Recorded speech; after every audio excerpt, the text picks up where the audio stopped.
Bismillahirrahmanirrahim. Assalamualaikum warahmatullahi wabarakatuh.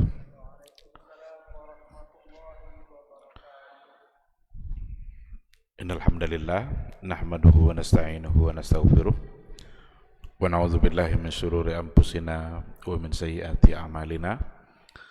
May yahdihillahu fala mudhillalah wa may yudlilhu falan tajida lahu waliyyan mursyida.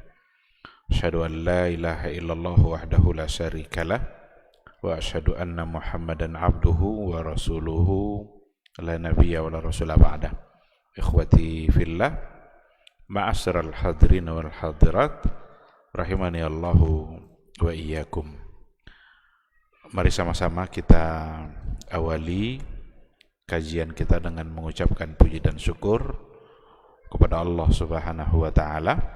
Alhamdulillah, hanya atas izin dan kehendak Allah pada maghrib ini kita bisa melaksanakan kewajiban-kewajiban agama kita. Mudah-mudahan maghrib berjamaah yang kita tunaikan dicatat sebagai amal saleh yang bisa memberatkan timbangan kebaikan kita di hari akhirat kelak. Dan alhamdulillah kita diberikan semangat oleh Allah untuk duduk di majelis ilmu, sebuah majelis yang mudah-mudahan itu bisa menjadi wasilah bagi kita untuk mendapatkan kemuliaan di sisi Allah Subhanahu wa taala. Sama-sama kita juga harus berselawat dan salam untuk Rasulullah sallallahu alaihi wasallam. Allahumma salli ala Muhammad wa ala ali Muhammad. Mudah-mudahan kita semua adalah orang-orang yang berhak dan layak untuk mendapatkan syafaat dari beliau. Syafaat itu artinya adalah pertolongan, dan pertolongan itu sangat kita perlukan pada hari di mana hari itu adalah hari yang sangat sulit.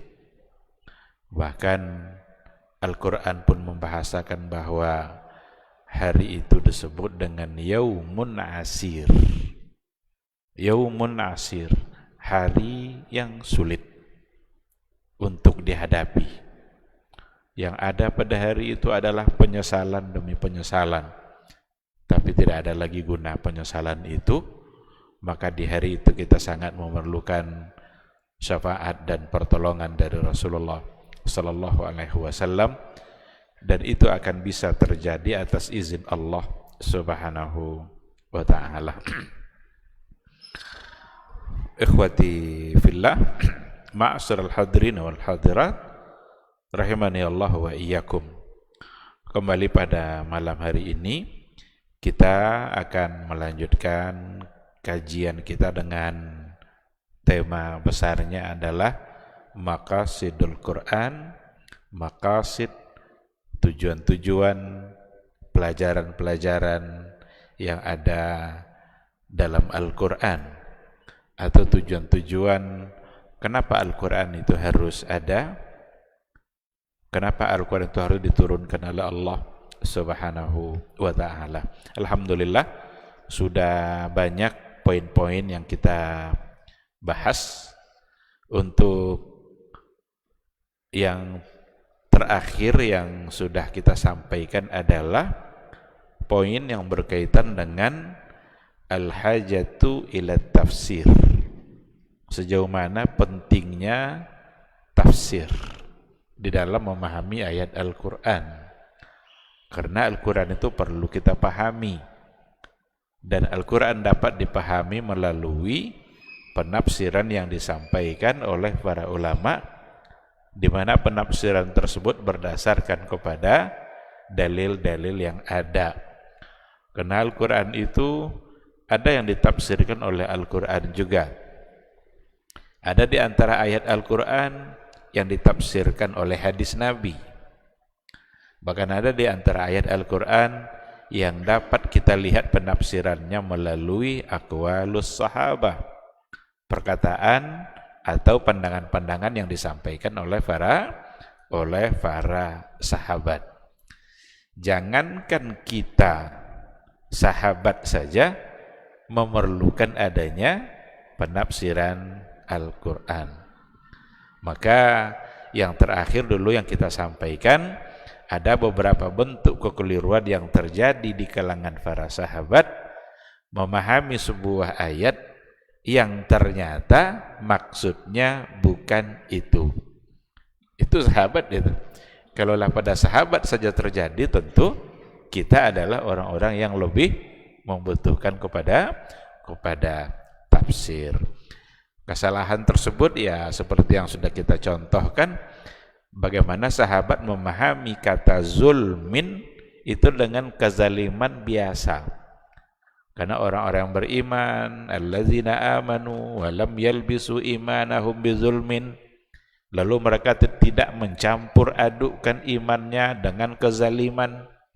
Awalnya mereka memahami kezaliman itu adalah kemaksiatan biasa, sehingga mereka merasa takkan ada yang selamat berarti nanti di hari mahsyar, karena semua mereka terjebak atau pernah melakukan kezaliman.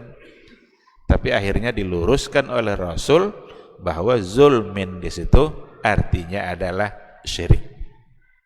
Jadi walam yalbisu imanahum bizulmin, itu walam yalbisu imanahum bisyirkin, tidak mencampuri imannya sedikit pun dengan kesyirikan. Aman dia di hari mahsyar. Oleh karena itu, jauhi sejauh-jauhnya perbuatan syirik. Sekecil apapun perbuatan syirik itu hindarkan.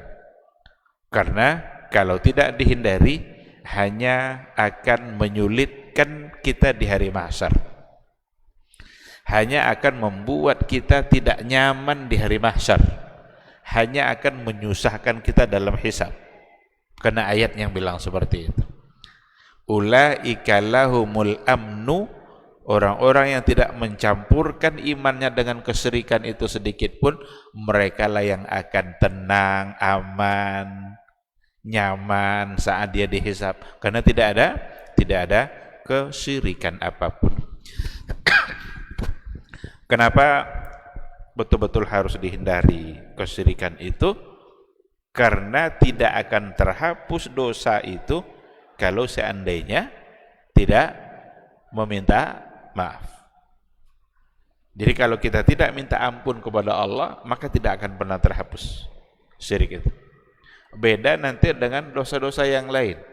Allah bisa menghapusnya kalau dia berkehendak. Kebaikan-kebaikan yang kita lakukan bisa menghapus dosa-dosa yang kita laksanakan. Itu berdasarkan kepada ayat Al-Quran dan juga berdasarkan kepada hadis Rasulullah Sallallahu Alaihi Wasallam. Kan Nabi juga bilang wa atbi'is sayyi'atal hasanah. Ikutkanlah perbuatan yang salah itu dengan perbuatan yang baik. Tamhuha. Niscaya perbuatan baik itu dapat atau bisa menghapus dosa-dosa kita. Tapi untuk syirik dia tidak akan terhapus begitu saja kecuali dengan cara meminta ampun kepada Allah Subhanahu wa ta'ala.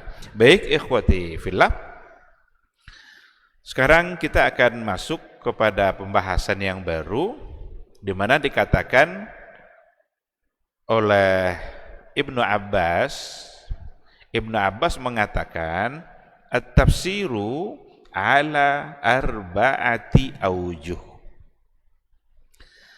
Tafsir itu ada dalam bentuk 4 bentuk. Ada 4 bentuk tafsir ayat Al-Quran itu.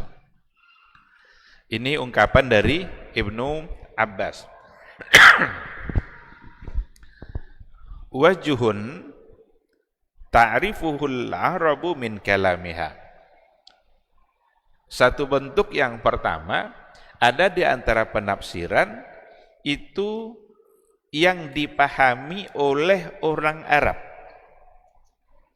Jadi ada di antara ayat Al-Quran di mana penafsirannya dipahami langsung oleh orang Arab. Itu yang pertama. Yang kedua, wa tafsirun la yu'zaru ahadun bijahalati. Ada di antara penafsiran yang semua kita bisa memahaminya, Ndak pun kita orang Arab, kita dapat mengerti secara cepat. Beda sama yang pertama tadi itu. Kalau yang pertama dipahami langsung oleh orang Arab, tapi kita yang bukan Arab berarti tidak akan memahaminya secara langsung karena bukan bahasa kita. Sedangkan yang ketiga, wa tafsirun ya'lamuhul ulama. Penafsiran ayat-ayat Al-Qur'an yang dimengerti dan diketahui oleh para ulama. Para ulama yang beristihad dan mereka yang menyampaikan makna-makna Al-Qur'an itu. Dan ada di antara ayat-ayat Al-Qur'an yang memang kita tidak akan paham kecuali setelah kita mencari penjelasannya dari para ulama. Sedangkan yang keempat, wa tafsirun la ya'lamuhu illallah ta'ala. Ada di antara tafsir ayat itu yang tidak diketahui kecuali hanya oleh Allah. Hanya Allah yang tahu. Ada di antara ayat kita tidak tahu apa yang dimaksud oleh ayat itu. Yang tahu hanyalah Allah. Ini ungkapan yang datang dari Ibnu Abbas. Jadi penafsiran ada dalam 4 bentuk, ala arba'ati aujuh. Ada di antaranya yang hanya dipahami oleh orang Arab karena memang bahasa mereka, Al-Qur'an adalah bahasa Arab, dan ada yang dipahami oleh semua orang secara mudah. Disebutkan ayat itu secara mudah. Kita yang orang-orang ajam ini, jadi istilah orang selain Arab itu ajam. Yang ada di dunia ini ada 2, ada Arab, ada ajam. Ajam itu orang asing, berarti tidak Arab. Nah, Nabi mengatakan dalam hadisnya, la farqa baina Arabin wala ajamin wala baina aswad wa abyad. Tidak ada beda antara orang Arab dan orang ajam. Enggak ada pula beda antara yang putih dengan yang hitam. Di sisi Allah yang membedakan hanyalah ketakwaan. Jadi ketika kita bukan menjadi orang Arab, itu bukan sebagai satu kekurangan. Bukan sebagai sebuah kekurangan. Ketika ada pula orang yang ditakdirkan oleh Allah menjadi orang Arab, bukan pula menjadi sebuah kelebihan. Karena enggak ada beda antara yang Arab dengan yang ajam. Nah, jadi di antara tafsir hanya ada orang Arab yang paham dan ada pula yang dipahami secara mudah oleh semua orang. Kemudian ada yang dapat dipahami melalui penjelasannya para ulama. Sedangkan yang keempat, ada di antara ayat yang hanya Allah yang paham, hanya Allah yang tahu. Kalau sudah dikatakan hanya Allah yang tahu, berarti tidak ada perlunya lagi kita untuk mengutak-atik, tidak ada perlunya lagi kita untuk mencari tafsirnya, tidak ada perlunya lagi kita untuk mencari tahu maknanya, karena memang yang tahu hanyalah Allah Subhanahu wa ta'ala. Ikhwati fillah, Imam Az-Zarkashi dalam kitab Al-Burhan mengatakan, dia mencoba untuk berkomentar tentang pembagian yang disampaikan oleh Ibnu Abbas ini, tentang 4 bagian yang dikatakan oleh Ibnu Abbas. Apa kata Imam Az-Zarkashi? Haza taqsimun sahih. Haza taqsimun sahih. Pembagian yang disampaikan oleh Ibnu Abbas itu pembagian yang betul. Nah, Ibnu Abbas sebagai seorang sahabat, Imam Az-Zarkashi sudah jauh setelah itu. Dia mengomentari apa yang diungkapkan oleh Ibnu Abbas tentang 4 pembagian itu. Dan dia mengakui, benar itu katanya. Yang 4 tadi, berarti tidak ada nanti pembagian yang kelima. Hanya 4 bentuk ini. Penafsiran ayat Al-Quran ketika dilihat dari sisi memahaminya. Siapa yang memahami ayat Al-Quran itu? Hanya pada 4 itu. Mari kita coba lihat satu persatu apa sesungguhnya yang dimaksud dan contohnya pada yang 4 ini. Untuk sesuatu yang hanya diketahui oleh orang Arab itu wajar-wajar saja, li'annal Qur'ana nazala bilisanil Arab. Karena sesungguhnya Al-Qur'an itu memang turun bilisani al-Arab, dengan menggunakan bahasa Arab. Jadi Al-Qur'an yang diturunkan oleh Allah turunnya itu bilisanin arabiyyin mubin, dengan bahasa Arab yang jelas, bahkan dengan bahasa Arab yang menjelaskan, menerangkan. Karena kalau mubin itu dari abana yubinu mubin, mubinan, menjelaskan, jelas, terang. Karena mereka adalah orang Arab, maka mereka bisa mengerti. Ada di antara lafaz-lafaz yang ada dalam Al-Quran, di antara lafaz ada yang hakiki dan ada yang majazi. Tentu mereka paham. Karena manakah di antara lafaz itu yang sebagai lafaz hakiki atau mana yang lafaz majazi, mereka bisa memahaminya. Kita baru paham nanti ketika kita mendapatkan penjelasan. Sebenarnya persoalan hakiki majazi dalam bahasa kita juga ada. Kita akan mengerti pula nanti ketika menggunakan bahasa kita. Ada sebuah ungkapan, ternyata itu adalah bahasanya bahasa kiasan. Karena nanti yang disebut dengan hakiki itu adalah lafaz yang digunakan untuk menunjukkan makna yang sebenarnya. Itu hakiki. Tapi kalau majazi, makna yang lafaz yang digunakan untuk makna yang tidak makna yang sebenarnya. Tetapi mengandung unsur kesamaannya, ada tasbihnya di situ. Kalau kita masih ingat, sudah lama dulu barangkali ada sempat kita singgung persoalan itu, ada contoh-contoh di mana dalam Al-Quran atau dalam bahasa keseharian, sebelum kita masuk pada Al-Quran, itu ada bahasa-bahasa yang bahasa kita sendiri ternyata juga ada yang metafora, ada yang digunakan untuk makna yang sebenarnya, ada yang tidak. Kalau umpamanya ada orang mengatakan, saya kemarin melihat singa di kebun binatang. Itu makna yang sebenarnya. Kata singa di situ, itu makna yang sebenarnya. Karena singa di kebun binatang, ya di kebun binatang tentu ada singa.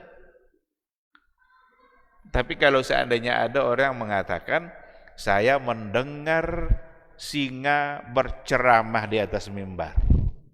Nah, ini singa ini enggak lagi makna yang sebenarnya. Ini bukan lagi makna hakiki, tapi makna majazi. Tidak mungkin singa berceramah di atas mimbar. Maka yang dimaksud adalah seseorang yang berceramah, bersemangat, berapi-api, semangatnya sama dengan seekor singa. Kalau ada orang tiba-tiba memanggil kawannya, hei tiang listrik katanya. Apa artinya itu? Berarti orang yang tinggi. Jadi kadang-kadang ada pula saatnya nggak perlu kita sebut bahasa seperti itu kan.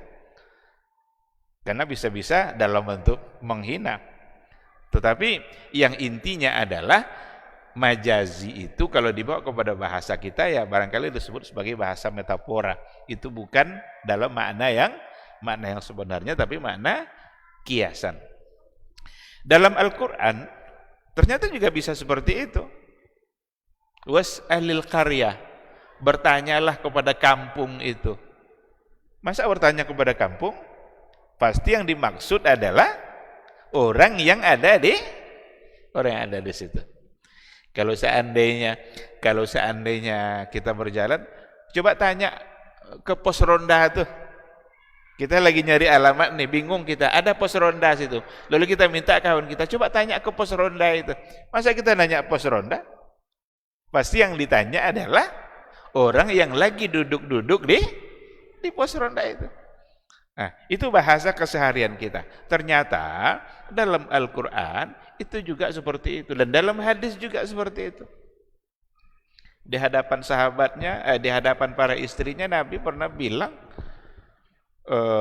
yang terbaik di antara kalian ini adalah, yang terbaik di antara kalian adalah yang paling panjang tangannya. Sibuklah istri Nabi mengukur-ngukur siapa yang paling panjang tangannya. Karena mereka mengira makna yang sebenarnya. Ternyata yang dimaksud oleh Nabi adalah kiasan. Kiasannya apa? Orang yang suka membantu, suka memberi makan kepada tetangga, suka membantu orang-orang yang sulit. Jadi panjang tangan itu arti cepat tangannya sampai ke orang-orang yang memang memerlukan bantuan. Nah, itu diantara contoh-contoh yang kalau seandainya ada dalam Al-Quranul Karim, maka orang Arab lah yang akan lebih dulu memahaminya dan mengertinya. Kita akan paham setelah kita mendapatkan penjelasan. Itu untuk poin yang pertama. Adapun untuk penafsiran yang la yu'zaru ahadun bijahlihi, tidak ada orang yang akan tidak mengetahuinya. Ada di antara ayat Al-Quran, ketika kita baca, kita langsung memahaminya. Mau orang Arab, mau tidak orang Arab. Dikatakan di sini sebagai contohnya, min ila ma'rifati ma'nahu minan nususil mutadamminah syara'il ahkam wa dalailat tauhid. Ada nanti di antara ayat-ayat yang di dalamnya adalah dilalat tauhid. Ada penunjukan makna-makna tauhid. Allah memilih bahasa kalau sudah berhubungan dengan tauhid, itu bahasa-bahasa yang memang cepat untuk dipahami. Apa contohnya? Seperti perkataan Allah Subhanahu wa taala, fa'lam annahu la ilaha illallah. Fa'lam annahu la ilaha illallah. Dan lafaz syahadat kita kan itu kan, asyhadu an la ilaha illallah. Kata la ilaha illallah itu kan ayat Al-Qur'anul Karim. Yang salah satunya ada pada ayat yang tadi itu, fa'lam annahu la ilaha illallah. Ketika dikatakan la ilaha illallah, kita bisa langsung cepat mengerti bahwa yang dimaksud oleh ayat itu sesungguhnya tidak ada yang pantas untuk kita sembah selain daripada Allah Subhanahu wa ta'ala. Nah. Atau umpamanya ketika ada ayat Muhammadur Rasulullah. Muhammadur Rasulullah. Muhammad itu adalah utusan Allah. Kadang tidak pun diartikan dengan utusan. Kan jarang juga kita mengartikan utusan itu kan. Kita justru langsung menyebutnya dengan Rasulullah. Muhammad adalah Rasulullah. Ini adalah di antara ayat-ayat yang memang la yu'zaru ahadun bijahli. Semua kita akan paham dan tidak ada uzur untuk tidak memahaminya. Enggak boleh kita tidak paham memang. Dengan bahasa yang sudah sangat mudah disebutkan ayat-ayat yang berkaitan dalam persoalan akidah yang memang dia menggunakan bahasa yang mudah. Maka mengertilah kita dengan kata la ilaha illallah dan mengerti pula lah kita dengan Muhammadun Rasulullah walladzina ma'ahu asyidda'u 'alal kuffar. Yang dipahami itu sesungguhnya tidak sekedar memahami bahwa Muhammad sallallahu alaihi wasallam sebagai Rasulullah. Tapi yang dipahami itu ada di balik itu. Apa itu? Kalau memang Nabi Muhammad itu sebagai utusan Allah, biasanya utusan itu pasti membawa pesan. Ada enggak utusan yang datang cuma-cuma tanpa pesan? Enggak ada. Kalau mau ada acara umpamanya di Masjid Riyadul Jannah, acaranya akan dihadiri oleh gubernur. Sebelum acara itu karena yang datang adalah pejabat, itu akan ada utusan-utusan dia sebelum gubernur datang. Datanglah dia nengok sini. Apakah datang cuma-cuma gitu aja atau membawa pesan? Pasti ada pesan. Oleh karena itu, kalau memang sudah diyakini bahwa Muhammad itu adalah Rasulullah, dia adalah sebagai utusan Allah, maka utusan itu pasti membawa pesan dan berarti pesannya datang dari Allah dan itu adalah untuk ditaati. Maka mentaati Nabi Muhammad sesungguhnya sama dengan mentaati Allah Subhanahu wa taala. Mentaati Allah, kita punya konsekuensi bahwa kita juga harus mentaati Rasulullah sallallahu alaihi wasallam. Atau di antara ayat-ayat yang hubungannya nanti dengan ketentuan-ketentuan dalam ibadah yang memang wajib. Itu juga dengan bahasa-bahasa yang enggak boleh kita tidak mengerti. Kita harus memahaminya. Apa contohnya? Ketika dikatakan aqimus shalah wa atuz zakah. Aqimus shalah wa atuz zakah, dirikanlah salat, bayarlah zakat. Ini adalah sebuah kewajiban yang dalam bentuk perintah, di mana perintah itu hukumnya adalah wajib. Kita wajib mengerti karena ini sebagai kewajiban yang harus kita taati dalam kehidupan keseharian kita. Pada poin yang ketiga, ada di antara penafsiran itu yang la ya'lamuhu illallah, yang tidak diketahui kecuali hanya oleh Allah Subhanahu wa ta'ala. Kalau sudah dikatakan hanya Allah yang tahu, berarti kita tidak ada lagi hak untuk mencari-cari apa maksudnya.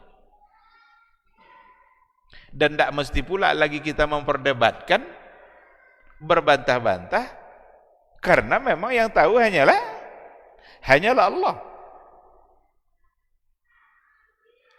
Biarlah sesuai dengan apa yang ada pada ilmunya Allah.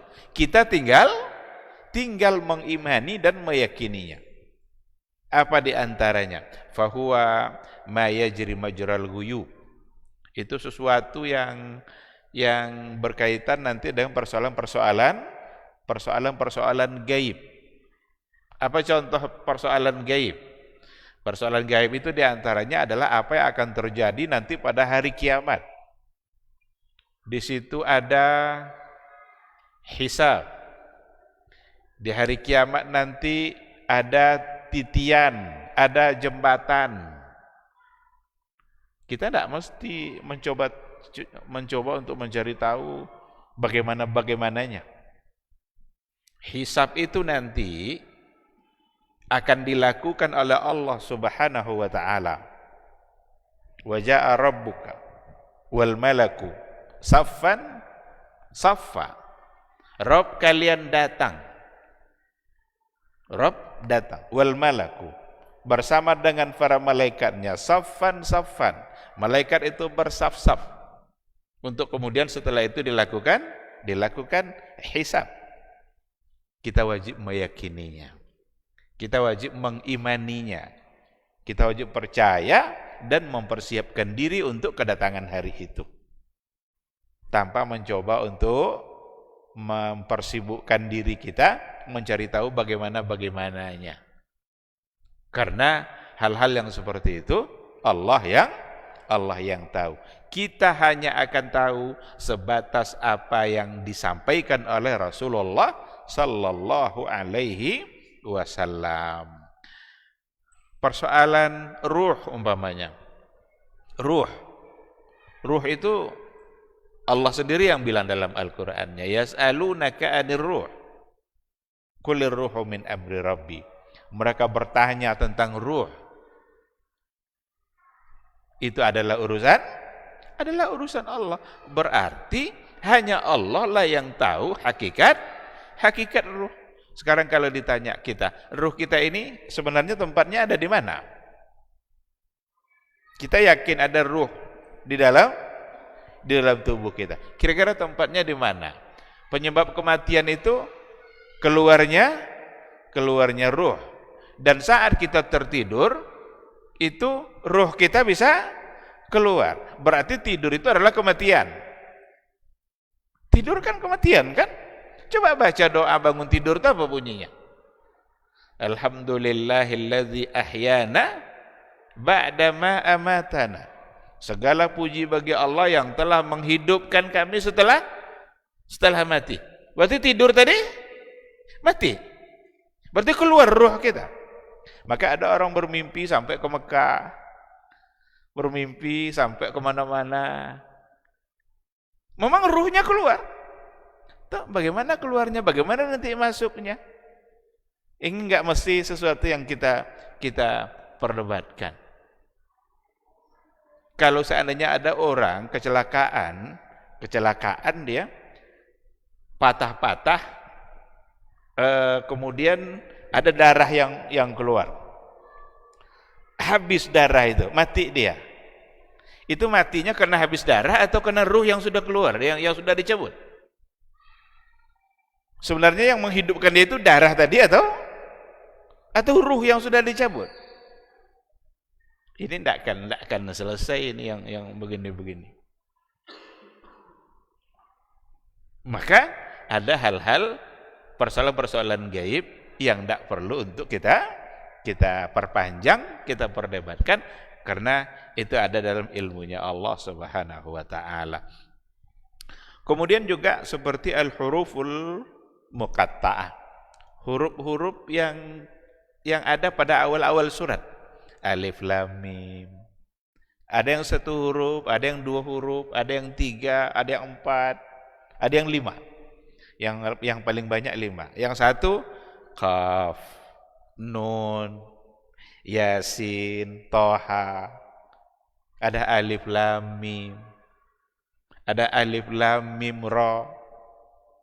Ada yang 5 Kaf, Ha, Ya, Ain. Apa itu? Sa. Berarti itu al-huruf al-muqatta'ah. Ada yang mengatakan Ar-Rahman itu dibacanya alif lam ra ha mim nun. Tapi itu salah. Ada sebahagian dari entah aliran apa dalam sejarah Islam itu menganggap Ar-Rahman itu sama seperti al-huruful muqatta'ah tadi itu, huruf-huruf yang ada di awal surat. Seperti mana ada alif lam ra, dia baca alif lam ra ha mim nun. Tapi tentu saja itu adalah sesuatu yang salah karena bertentangan dengan apa yang dibaca oleh mayoritas ulama dan yang dibaca oleh Rasulullah sallallahu alaihi wasallam. Maka Ar-Rahman itu bacanya tetap adalah Ar-Rahman 'allamal Qur'an. Wa kullu mutasyabihin fil Qur'ani 'inda ahlil haqq. Dan semua ayat-ayat mutasyabihat yang ada dalam Al-Qur'an itu Allah sendiri yang mengatakan bahwa la ya'lamu ta'wilahu illa Allah. Tidak mengetahui takwilnya itu kecuali hanya oleh Allah Subhanahu wa ta'ala. Termasuklah dalam persoalan yang hanya Allah yang tahu, yang hubungannya dengan penafsiran ayat, itu termasuk diantaranya adalah ayat-ayat yang berkaitan dengan sifat Allah, ayat-ayat yang berkaitan dengan sifat-sifat Allah. Bagaimana sifat Allahnya itu hanya Allah yang tahu. Kita ketika membaca ayatnya ada makna yang zahir dari lafaz yang ada dari ayat itu. Tetapi kaifiyahnya, bagaimana bentuknya, itu kita tidak lagi tahu karena memang Nabi tidak memberitahu. Kalau seandainya memang Nabi tidak memberitahu, maka tidak akan pernah kita mendapatkan penjelasan yang benar karena Nabi tidak pernah memberitahu. Kalau begitu, ya tidak perlu diperdebatkan. Tidak perlu juga untuk diperselisihkan sebenarnya. Cukup kita untuk mengimani, karena hanya Allah yang tahu. bagaimana Allah beristiwa di atas arsy. Coba dengarkan jawaban Imam Malik ketika ditanya, "Ya Imam, kaifastawa?" Bagaimana Allah beristiwa? Lama Imam Malik terbenung mendengarkan pertanyaan yang tadi itu. Lalu kemudian ia mengatakan, arti dan makna dari kata istiwa itu ma'lum. Tahu kita artinya. Tetapi al-kaif majhul. Al-kaif majhul. Seperti apa itu majhul. Kalau sudah dikatakan majhul, berarti hanya Allah yang tahu. Kalau sudah dikatakan hanya Allah yang tahu, tidak perlu lagi kita tafsir-tafsirkan, kita ta'wil-ta'wilkan, tidak perlu. Nanti bisa menyimpang kita kalau kita paksakan diri kita untuk mencari arti dan mentakwilkannya. Jangan-jangan kita menyampaikan sesuatu yang bukan itu yang diinginkan oleh Allah. Umpamanya diberikan arti, oh ini bukanlah artinya istawa, ini bukan ini nih maksudnya. Tetapi artinya adalah istaula umpamanya, menguasai. Jangan-jangan Allah bukan itu yang diinginkan. Salah enggak kita jadinya? Ketika kita menyampaikan sesuatu yang kita anggap ini yang diinginkan oleh Allah, yang jangan-jangan Allah tidak itu yang dia maksud. Maka yang paling selamat itu adalah mengimaninya lalu menyerahkan kepada Allah Subhanahu wa ta'ala. Itulah konsekuensi dari iman. Kita percaya kepada Al-Quran dan percaya kepada utusan Allah, yaitu Nabi Muhammad sallallahu alaihi wasallam. Kecuali kalau ada diberikan penjelasan oleh Nabi, ambil penjelasan itu.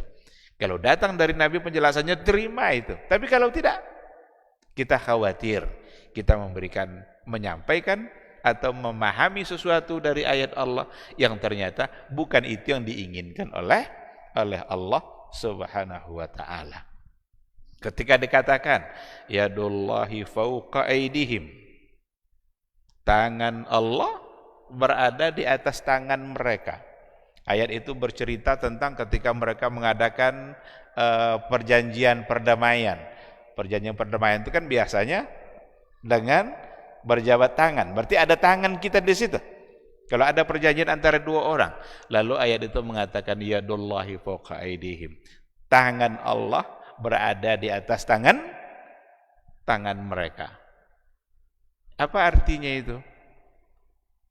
La ya'lamu illallah. Artinya ada, tapi makna dan yang dimaksud sebenarnya hakikatnya seperti apa, kaifanya seperti apa, itu kita serahkan kepada Allah Subhanahu wa ta'ala.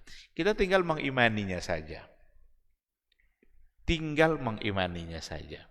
Begitu ditafsirkan oleh para ulama salaf dulu, mereka menerima maknanya bila kaifin wala tasbihin wala tamtsilin wala ta'til. Tanpa memberikan penjelasan bagaimana, tanpa diserupakan. Kalau diserupakan itu sama dengan tangan kita, itu menyerupakan, maka salah. Masuk nanti ke dalam kelompok musyabihah dan mujassimah. Dan juga wala ta'til, jangan pula ditolak, jangan pula dihapus, karena kita khawatir menghapus sifat itu ternyata kita menghilangkan sesuatu yang ditetapkan oleh Allah untuk diri dia. Kan yang ngomong dia kan, yang ngomong kan Allah. Dia sudah menetapkan itu untuk diri dia. Sekarang kita tolak itu, oh bukan itu tuh. Jangan-jangan kita menolak sesuatu yang telah ditetapkan oleh Allah untuk diri dia. Oleh karena itu yang paling selamat, kita percaya, kita imani, lalu serahkan kepada Allah. Bagaimananya itu bukan lagi urusan kita, karena memang Rasulullah sallallahu alaihi wasallam tidak memberikan penjelasan tentang itu. Tak pernah ada para sahabat bertanya kepada Nabi, ya Rasulullah itu iya itu artinya itu iya maksudnya, enggak ada. Mereka percaya. Itu kan baru muncul ketika muncul aliran kalam kan. akhir abad pertama, abad kedua, abad ketiga berkembang dan dipengaruhi pula nanti oleh pemikiran-pemikiran dari Yunani yang mereka merumuskan sesuatu pakai akal tentang Allah, tentang ketuhanan. Jadi merumuskan persoalan ketuhanan dengan logika-logika akal, kaidah-kaidah akal, itu akan terjebak pada kesalahan memang. Karena Allah itu persoalan gaib yang tidak mungkin dirumuskan melalui akal. Sedangkan untuk hal-hal yang berkaitan dengan makhluk saja, ada kadang ketidakmampuan akal untuk mengerti. Soal berbicara umpamanya, kita kalau dikatakan makhluk berbicara, yang terbayang oleh kita bagaimana? Apa? Tentu manusia berbicara pakai mulut, ada lidahnya. Hewan itu kambing, dia berada bahasa kambing sesama kelompok kambing pula. Dia punya mulut, dia punya lidah. Kan itu yang terbayang oleh kita. Tetapi ada dalam hadis dikatakan batu-batu yang ada di Mekah itu mengucapkan salam kepada Nabi. Batu mengucapkan salam kepada Nabi. Gimana caranya batu mengucapkan salam? Berarti ada lidahnya. Itu saja oleh akal sudah tidak bisa masuk dalam logika mereka. Apalagi kalau dibawa kepada Allah Subhanahu wa ta'ala. Nah, jadi untuk hal-hal yang seperti itu, maka masuk dalam poin yang ketiga ini, la ya'lamuhu illallah Subhanahu wa ta'ala. Tidak diketahui kecuali oleh Allah Subhanahu wa ta'ala. Ini contoh untuk yang ketiga ini dulu sudah sering kita sampaikan. Nah, kita masuk pada poin yang keempat. Untuk poin yang keempat ini, sesuatu yang la ya'lamuhu illal ulama. Sesuatu yang diketahui oleh para ulama. Wa yarji'u ila ijtihadihim, dan untuk mengerti tentang itu kita mesti kembali kepada ijtihadnya para ulama. Berarti ada memang di antara ayat-ayat Allah. Yang ketiga tadi yang tidak diketahui kecuali hanya oleh Allah. Sedangkan untuk yang keempat yang diketahui melalui ijtihadnya para ulama. Inilah nanti yang dimaksud dengan tafsir-tafsir yang ada, tafsir ayat-ayat Al-Quran yang ada, itu semua diambil dari penjelasannya para ulama. Ada tafsir ayatul ahkam, ada tafsir ayat-ayat hukum. Karena ada di antara ayat-ayat yang oleh para ulama beristihad dan mengeluarkan hukum. Mengeluarkan hukum dari ayat itu tidak akan bisa dilakukan kecuali oleh para ulama sesuai dengan kemampuan keilmuan mereka dan kaidah-kaidah yang memang dirumuskan juga oleh para ulama. Ini Imam Syafi'i dalam persoalan ini jagonya. Imam Syafi'i banyak memberikan kaidah-kaidah dalam mengistimbatkan hukum dari ayat-ayat Al-Quran. Seperti bagaimana dalam Al-Quran itu ada yang umum kemudian ditaksis, maka muncullah istilah taksis al-umum. Jadi ayat yang umum tapi ada yang dikeluarkan dari ayat itu. Nah, nanti insya Allah setelah azan kita coba lihat beberapa contoh bagaimana para ulama beristihad mengeluarkan hukum dari ayat, dan memang itu hanya kerjanya para ulama. Yang tidak ulama jangan coba-coba, hanya akan melahirkan atau mendatangkan hukum-hukum yang salah dan menyimpang. Wallahu a'lam. Kita jawab dulu suara azan, nanti insya Allah kita sambung.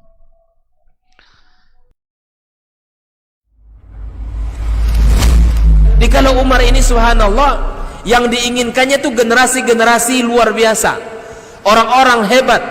Lalu kemudian apa yang dilakukan oleh Umar? Fa asta'miluhum fi ta'atillah. Aku gunakan mereka ini di dalam ketaatan kepada Allah. Ketika kaum muslimin itu memiliki penyakit namanya wahan, yaitu hubbud dunya wa karahiyatul maut, cinta dunia dan takut akan kematian. Lalu Nabi menjawab dengan yang lebih penting. Apa itu? Madza a'adatta laha? Apa yang engkau siapkan untuk kiamat itu? Bin Sulaiman tadi, inti yang bisa kita ambil apa? Solehkan diri kita. Solehkan diri kita sebelum mencari rezeki. Karena kalau kita tidak soleh, kalau kita tidak bertakwa kepada Allah Subhanahu wa ta'ala dalam mencari rezeki itu akan terasa sulit.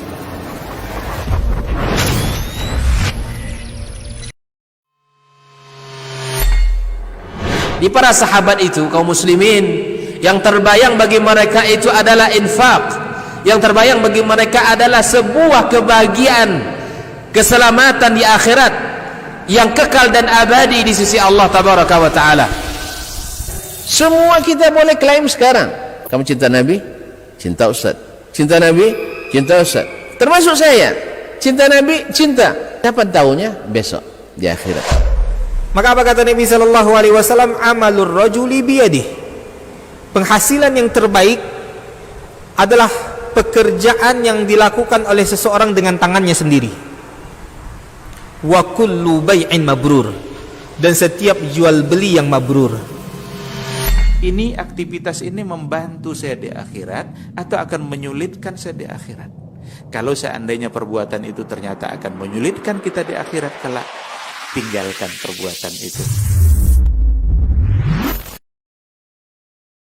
Ketahuilah bahwa ketika kita mengikuti sebuah majelis ilmu, itu sesungguhnya Allah sedang memberikan kepada kita sekian banyak fadilah dan keutamaannya. Karena sungguh sangat mulia orang-orang yang berada di majelis ilmu. Orang-orang yang berada di majelis ilmu adalah orang-orang yang akan dimudahkan baginya jalan menuju surga Allah.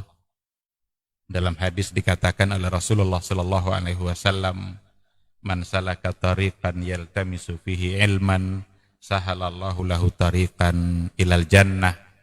Barang siapa yang menempuh satu jalan di mana tujuannya adalah untuk mendapatkan ilmu, maka Allah akan mudahkan baginya jalan menuju surga. Surga itu perlu iman, dan mendapatkan surga itu perlu ilmu. Maka di majelis ilmulah kita bisa menumbuhkan iman kita, dan di majelis ilmulah kita bisa mendapatkan ilmu pengetahuan. Maka sering-seringlah menghadiri majelis yang bisa menambah iman kita dan juga bisa menambah ilmu, agar surga Allah itu benar-benar semakin dekat dengan kita bersama.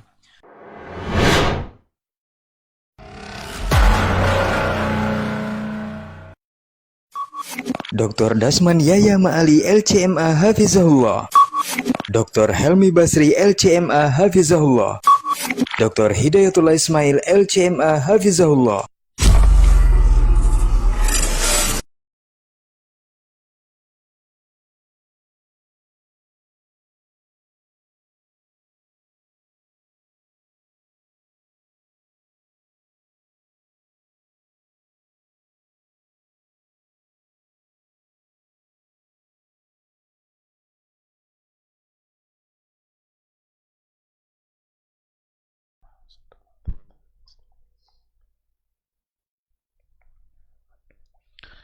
Bismillahirrahmanirrahim. Alhamdulillah. Wassalatu wassalamu ala rasulillah wa ala alihi wa sahbihi wa mawala. Ikhwati billah, tadi kita sudah sampai pada poin yang keempat, bahwa ada di antara tafsir yang memang hanya kita akan mengerti dan memahaminya melalui para ulama, melalui ijtihadnya para ulama. Dan itu menggambarkan betapa besarnya jasa para ulama bagi kehidupan kita. Bahkan kita tidak bisa beribadah, tidak bisa beragama, melaksanakan agama secara baik kecuali melalui penjelasannya para ulama. Nah, kadang-kadang para ulama bisa berbeda, tidak ada masalah karena mereka punya kemampuan yang berbeda juga. Nah, pada saat ada perbedaan-perbedaan, tentu kita akan mengembalikannya kepada mana kira-kira yang lebih mendekati, yang lebih kuat, lebih kokoh pendalilannya, sebagaimana yang dinilai oleh para ulama yang lain. Kita pun barangkali tidak bisa menilai mana yang lebih kokoh, tapi ada di antara ulama yang diberikan kemampuan untuk memberikan penjelasan. seperti yang tadi kita katakan bahwa Imam Syafi'i rahimahullah, dia punya jasa besar dalam merumuskan berbagai hal tentang kaidah-kaidah dalam memahami ayat Al-Quran. Ayat Al-Quran itu ada yang am, ada yang bersifat umum hukumnya, tapi ada yang ditaksis.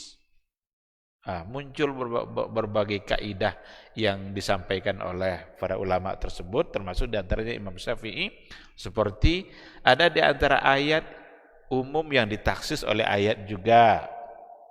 Ayat, tetapi ditaksis hukumnya oleh ayat juga. Apa contohnya? Umpamanya ketika dikatakan wal mutallaqatu yatarabbasna bi anfusihinna thalathata quru. Wanita yang tertolak, yang diceraikan oleh suaminya, maka iddahnya adalah 3 kali qur. Qur'u itu bisa 3 kali suci atau 3 kali haid, 3 kali halangan. Kata al-mutallaqat itu umum. Semua wanita yang diceraikan berarti iddahnya 3 kali suci. Keumuman ini ternyata ditaksis oleh ayat yang lain. Taksis itu artinya ada yang dikeluarkan dari keumuman itu. Berarti dia tidak ikut hukum itu. Dia punya hukum lain. Yang mengeluarkannya juga ayat Al-Quran. Allah juga yang menyampaikannya. Siapa yang dikeluarkan dari al-mutallaqat itu? Adalah wanita-wanita yang diceraikan sebelum dia bergaul, sebelum dia melakukan hubungan suami istri. Karena mereka tidak punya iddah. Berarti dikeluarkan. Sementara tadi ayat yang secara umum mengatakan adalah punya iddah 3 kali suci. Nih, ini yang begini-begini ini memang kita harus memahaminya berdasarkan penjelasan para ulama. Ada nanti di antara ayat yang ditaksis oleh hadis. Ada di antara hadis yang ditaksis oleh hadis. Hadis Nabi yang juga ditaksis, hadis yang bersifat umum, tapi nanti dikeluarkan di antaranya, di antara hukum umum itu ada yang dikeluarkan. Itu namanya taksis al-umum. Tentu saja contohnya akan sangat banyak. Bahkan ada di antara yang pentaksis itu kalau sudah bicara nanti taksis itu namanya dibagi-bagi oleh para ulama. Ada yang muttasil, ada yang munfasil.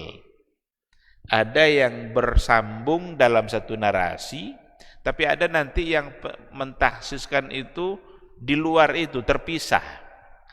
Bahkan dalam kajian usul fikih dikatakan di antara taksis munfasil itu bisa mentaksis keumuman makna ayat dengan akal. Itu dibahas seperti itu oleh para ulama. Akal dan logika mengeluarkan. Apa contohnya? Ketika Allah mengatakan Allahu khaliqu kulli syai'. Allah itu menciptakan segala sesuatu. Apa arti segala sesuatu? Berarti semua yang ada. Itu maksud kulli syai', segala sesuatu yang ada. Pertanyaannya, Allah sendiri masuk enggak dalam kulli syai' itu? Karena Allah ada. Kan segala sesuatu yang ada, itu Allah yang menciptakan. Sekarang Allah sendiri masuk enggak dalam kata kulli syai'? Jawabannya tidak. Berarti dikeluarkan dia dari umum. Dan itu taksis bil akal. Contohnya oleh para ulama itu seperti itu. Ada juga taksis dengan fakta yang terlihat. Ketika Al-Quran mengatakan bahwa Ratu Balqis itu memiliki segala sesuatu. Kan burung Uhud kan lama tidak datang, kehilangan Nabi Sulaiman. Amanah Uhud nih, nanti saya azab dia itu katanya. Kok menghilang dia, tiba-tiba dia membawa satu berita. Tadi dia sampai kepada satu tempat, di situ ada raja, ada seorang perempuan, di mana perempuan itu memiliki kulla syai', memiliki segala sesuatu. Tapi apakah Ratu Balqis memiliki segala sesuatu? Karena secara fakta memang dia tidak memiliki segala sesuatu. Banyak yang dia miliki iya, tapi segala tidak. Ketika dikatakan segala sesuatu, ditaksislah itu oleh fakta. Karena fakta memang tidak memiliki segala sesuatu. Baik, ikhwati fillah. Ada banyak bentuk yang terkait dengan pada poin yang keempat ini yang diketahui hanya oleh para ulama. Ada nanti istilah-istilah yang ada dalam Al-Quran, sebenarnya dia sudah menjadi istilah syar'i, menjadi istilah khusus untuk sebuah ibadah. Tetapi dalam ayat tertentu ternyata istilah itu bukan istilah syar'i itu yang dimaksud. Bukan istilah syar'i itu yang dimaksud. Nah, apa contohnya? Ketika dikatakan istilah solat, yang kita pahami dari istilah solat itu apa? Satu bentuk ibadah, ada takbiratul ihram, nanti ada salam. Kan itu ibadah solat. Dalam Al-Quran disebutkan, wasalli alaihim, inna salataka sakanun lahum. Dan salli alaihim, berdoalah untuk mereka. Inna salataka, sesungguhnya salataka. Apa arti salataka di sini? Apakah salat yang tadi secara istilah syar'i? Ternyata tidak. Yang dimaksud dengan salat di sini itu salat dalam arti lugawi, bukan dalam arti syar'i. Maka artinya sesungguhnya doa kamu untuk mereka sakanun lahum, itu akan membuat jiwa mereka menjadi tenang. Jadi Rasul itu diminta untuk berdoa kepada atau untuk orang-orang yang memberikan sebahagian hartanya. Karena ada memberikan sebahagian harta, lalu Nabi diminta untuk mendoakan mereka. Kita juga seperti itu. Ketika mendapatkan sesuatu yang diberikan oleh seseorang untuk kita, kita diminta untuk mendoakan mereka. Jadi kata solat, walaupun sebenarnya dia adalah istilah syar'i yang sudah kita pahami, tapi ada di antara ayat yang ketika digunakan itu ternyata dia maksudnya bukan istilah syar'i. Dan itu kita pahami dari penjelasannya para ulama.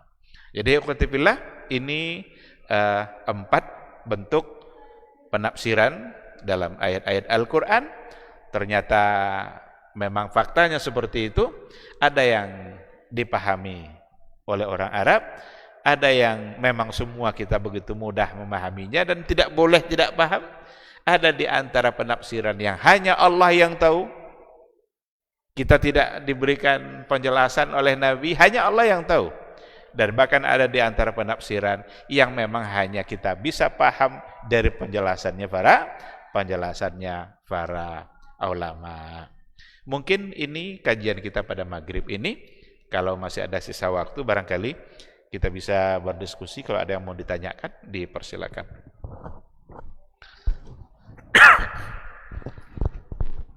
Silakan kalau ada.